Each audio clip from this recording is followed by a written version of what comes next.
Extrait Les enfants de l'aurore en terre d'Éden. Elwen est sur le plan de l'école des scribes et elle discute avec une part blessée de ses mémoires. Je pose l'enfant blessé sur un siège, il semble vexé et ne regarde pas dans mes yeux. Mon regard s'intensifie, insistant, mes iris prennent l'aspect d'un ciel de nuit étoilé, comme pour le reconnecter à quelque chose de plus vaste que l'émotion coincée, pour lui rappeler sa vraie nature. Mais le petit être, contrit dans une émotion forte, ne peut pas parler. Des sanglots froissent sa bouche. Il semble très jeune, 4 ans peut-être, comme un enfant vibrant de solitude et de crainte du monde. En lisant les images dans sa pensée, je comprends qu'il voit d'autres personnes jouer dans un espace naturel, presque édénique. Des animaux circulent, les enfants courent ensemble. L'un d'eux s'est éloigné de lui et l'a laissé tomber. Alors je mets toute mon intention pour alléger l'espace où cette petite mémoire semble résister dans sa frustration et l'abandon. Comme l'enfant blessé reste focalisé sur la situation, il refuse de s'élever en attendant une résolution. Alors je le tire sur un plan plus élevé pour qu'il regarde la situation de plus haut. Il respire mieux, semble grandir et se transforme en jeune adolescente. « Que vois-tu » je lui demande. « Toi, dit la jeune fille. Et la situation plus bas, d'un point de vue plus global. Je vois l'ensemble plutôt qu'un petit bout de la situation. Il y a beaucoup de fans, de lièvres, de vaches et d'êtres qui courent et jouent. C'est vrai, j'aurais pu aller à l'est plutôt qu'enterrer mon énergie dans l'inertie, à vouloir qu'on vienne me chercher comme une pierre lourde de vexation. » Et qu'est-ce qui a causé cette réaction? Mon ami de toujours. Il m'a dit d'attendre là, de ne pas bouger. Il est parti courir dans la plaine et je l'ai vu rire et s'amuser avec d'autres, sans qu'il se retourne vers moi, détaché et absorbé par le monde. Alors je me suis enfoncée dans la terre. Les autres me voyaient de moins en moins. Je pleurais tant de larmes, si bien que je me suis transformée en arbre, prenant racine là, pour rester à la même place pour qu'ils me retrouvent. J'ai cru que les autres allaient grimper dans mes branches, sans même se souvenir de qui j'étais. Il avait promis qu'il resterait toujours avec moi. Qu'aurais-tu pu faire? Et quel est ton nom déjà? Et je suis toi, enfant, ta part blessée ancestrale, l'une de tes premières expériences dans la matière. Eh bien, j'aurais pu courir en sens opposé vers d'autres enfants, garder mon dynamisme pour jouer avec les animaux ou des amis le temps de l'attente. Alors il aurait vu à quel point je m'amuse et serait revenu plus vite sûrement. Pourquoi tu te paralyses alors? C'est le moment où tu l'as vu avec un autre enfant? Non, c'est parce qu'il m'ignorait comme si rien n'avait existé que cet autre, comme s'il était plus drôle ou plus important que moi. Et tu crois cela? Encore maintenant, oui. Peut-être aurais-tu pu rencontrer d'autres êtres qui te prêtent attention ou qu'un autre enfant au nectar plus adapté aurait pu produire une belle chimie avec toi? Oui, mais ce n'était pas son énergie. En effet, mais tu sais, les énergies sont comme des nectars qui se diffusent autour de l'être. Puis elles s'alchimisent et se mélangent avec nous, avec celui qui est le plus proche de notre intimité. Je crois qu'il t'a donné beaucoup de lui en une seule fois, ce qui a coloré ton nectar instantanément. Lorsque l'effet s'estompe, ça laisse un grand vide. La clé de ce processus est de diluer cet alliage des deux substances en échangeant les énergies au compte-gouttes, sinon on perd même de notre propre coloration et parfum. Cette substance se tarissait car tu l'as contenue comme une sève en toi. Ton corps s'est alors figé dans l'attente comme un arbre. Sors-toi de ce trou et marche. Remets en route ton propre nectar intérieur. Cours, fais circuler ces fluides.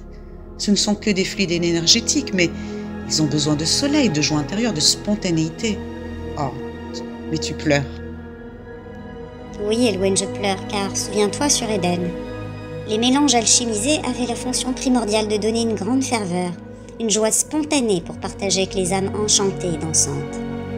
Chacun émanait une couleur, c'était un arc-en-ciel de bonheur, et des voix de tous les êtres réunis.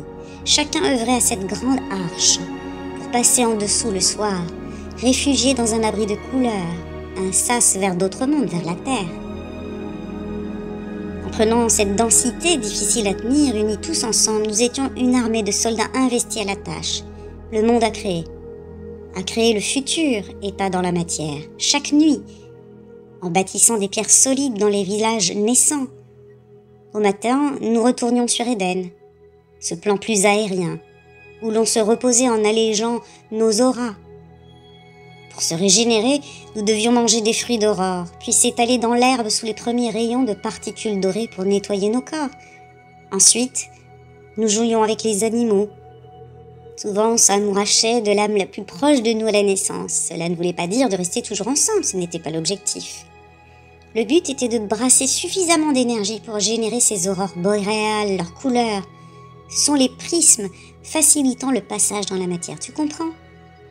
En cherchant le savant mélange le plus parfait pour être le plus fort énergétiquement. Parfois, certains ne comprenaient pas la finalité de tout ça. Ah, je vois, alors tu veux dire que par une vibration plus basse, ils se sentaient perdus et ressentaient des émotions moins joyeuses comme toi. Et oui, ils devenaient ces arbres, figés dans la matière, stoppant leur fluidité pour que leurs compagnons du début les retrouvent. Une part de leur âme en attente est restée coincée dans cet état. Aujourd'hui, certains de ces arbres existent dans la matière, même sur Terre, fossilisés pour certains comme des basaltes mordus par les laves, des fragments coincés dans l'attente et la frustration. Mais tu peux sortir de là, non ? Pour comprendre que tu n'attends pas un enfant des étoiles, mais bien une dynamique de groupe, une sensation de fluidité dans ton cœur. Et oui, c'est l'essence même de ces êtres, comme la mémoire des blessures des enfants arc-en-ciel. Nous en reparlerons si tu veux de cet Éden et de ses effets qui existent encore dans le plan terrestre. Dans la mémoire de beaucoup de terriens d'ailleurs. Cette mémoire semble soulagée, alors je quitte ce plan pour retrouver l'école et faire des recherches sur ce plan d'Éden. Un article indique ceci. Ce que vous nommez flamme n'a rien d'un jumelage. Ce sont des êtres qui ont été proches en temps de guerre des mondes. Ils ont fusionné par leur force commune, accrochés l'un à l'autre, comme un grand bouclier énergétique. Ainsi, ils ont pu avancer en troupes puissantes tous ensemble, faisant face à l'ennemi qui fut terrible en ce lieu. Si vous parlez de flammes, c'est bien parce que leurs puissantes vibrations réunies ont jailli en flammes, l'un cumulé à l'autre. Unis, ils explosaient en torches aveuglantes pour voir au-delà des cieux, car leur monde s'était assombri, noir et brumeux. La transformation du plan vibratoire d'Éden, l'ancien monde des talentueux enfants soleil, fut une terrible épopée qui reste dans la mémoire inconsciente et les cœurs. Ensemble, affrontant les ténèbres en devenir, leur flamme de guerriers de l'aube fut intense. Puis ils ont dû soit atténuer leurs vibrations, soit se séparer en retombant dans la poussière grise de leur monde fini, comme étincelles errantes au sol pour trouver le chemin dans toute cette fumée. Dire que ces êtres étaient de grandeur égale entre eux est faux. Ils ont tous émané des énergies différentes, des nectars comme ils l'appelaient, associés entre eux, selon leur savoir et technique de combat. Ils ont donc existé en flamme, oui. Mais ne pourrait-on dire que c'est un faux semblant qui existe seulement dans la tête des gens qui pensent avoir été cela, beaucoup de terriens? C'est impossible, car ils n'étaient pas tous de même fréquence. Si certains ont été de ces hommes et femmes, alors ce fut très difficile pour eux de raconter leur histoire. Certains existent sur Terre, c'est vrai, mais peu se retrouvent de peur inconsciemment de brûler sans aucune cause véritable. Ils savent que toute lumière donnée sera tarie et ne veulent plus brûler leur chance de vivre heureux. Certains, c'est vrai, se voient et s'éclairent. Certains se retrouvent même, mais n'ouvrent pas leur flamme en eux. D'autres se remémorent immédiatement leur vie d'Éden, mais ressentent qu'il est difficile de réactiver cette vieille guerre et blessure dans leur conscience. Ils sentent cette ancienne cause, leur force unie en harmonie, comme une envie de sauver le monde d'avant, sans vraiment se l'expliquer. Mais le traumatisme de l'âme est bien trop grand, et les informations non accessibles complètement, car ils ont vu bon nombre de leurs gens et d'animaux périr. C'est pour cela que ces informations ne peuvent être ouvertes sur Terre pour le moment. Ce serait trop vif à vivre dans leur chair. ils ressentiraient des charges vibratoires et les anciennes brûlures mordantes dans leur corps. Ce que cherchent les gens est un modèle d'union mémorisé dans l'inconscient du temps, celui des parèdres, des anciens penseurs de création, des grands titans ou des dieux qui palabraient avec diverses sources du ciel pour équilibrer les mondes. Cela était souvent par énergie de deux, en équilibre. Beaucoup ont vu cela.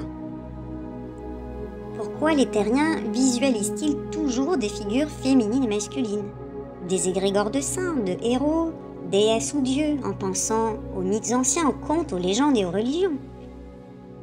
Nous n'avons pas ces programmes-là. Nous avons tout. Pas même une idée de deux. Nous sommes une identité énergétique multiple. Nous apparaissons sous des formes ou des genres pour que vous vous représentiez facilement les choses. Pourtant, nous nous montrons dans nos énergies, soit plus masculines ou plus féminines, parfois nos énergies cumulées. Nous choisissons notre personnage, celui que nous préférons, soit en femme. Pourtant, nous avons aussi des gardes de paix très entraînés, des guerrières, soit en homme sage, des scribes des lois et doléances des espèces de la nature qui ont une grande écoute et intuition intense. L'un porte les qualités de l'autre, car nous avons tout en nous. Vois-tu, c'est un dosage précis, et notre identité est celle que nous préférons montrer. Alors même que notre identité vibratoire est une alchimie de toutes ces énergies. Sur Terre, vous avez cette capacité aussi. Comme vous remémorez vos natures ancestrales. Tout est en vous. À vous de discerner vos forces comme un vrai chimiste pour doser, distiller, concocter avec les meilleurs ingrédients du passé un réglage de votre féminin masculin. Tout cela à la fois est le personnage que vous préférez vibrer. Tout ça, ce sont des acquis de l'ère d'Éden.